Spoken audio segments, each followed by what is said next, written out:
When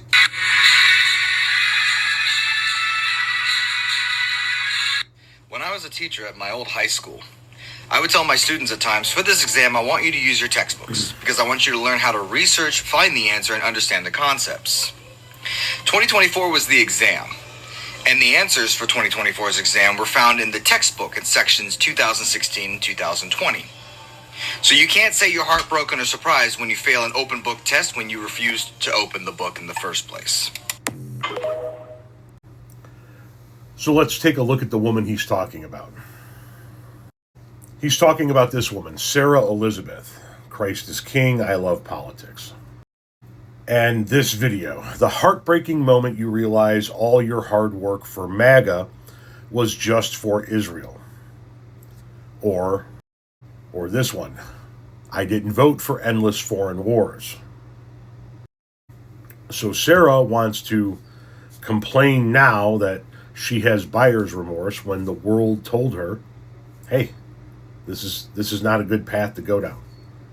Some bad shit's going to happen. Like the gentleman in the video said, you had an open book. You had 2016, you had 2020, and in 2024 you still voted for the guy. This is on you, not on anybody else. Let's take a look at some of her other content. This is her husband and one of her kids. It has just been confirmed that Christianity is skyrocketing among American men aged 18 to 29.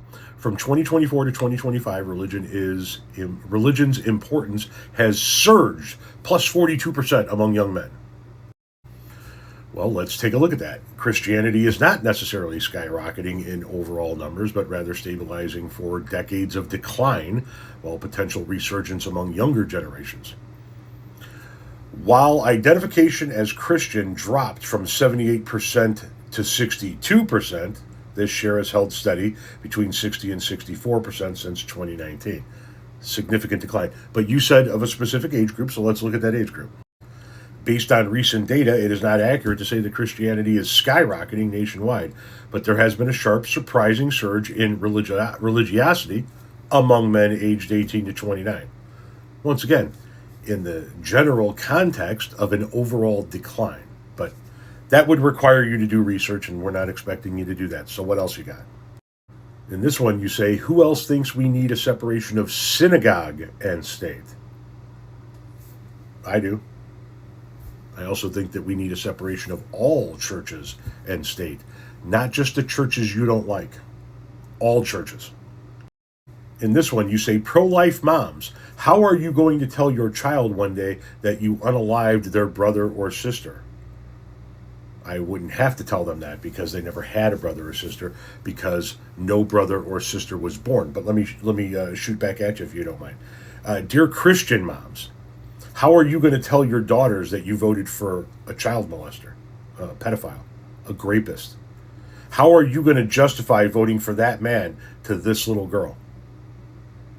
You do realize that this little girl is only a few years away from being in the target audience for some of these fucking weirdos, right? How are you going to explain that to her? White guilt. Oh, do we have some racism here too? White guilt is the engine of demographic replacement. A people that doubts its right to exist is incapable of resisting its own extinction. Survival begins where guilt ends. No more white guilt. White guilt doesn't say that we don't think we should exist. White guilt says we shouldn't have done the things that we've done as a species. That's all. I want to keep living. I got white kids. The fuck are you talking about? That we think we shouldn't, we don't have the right to exist. You are making shit up as you go, boo.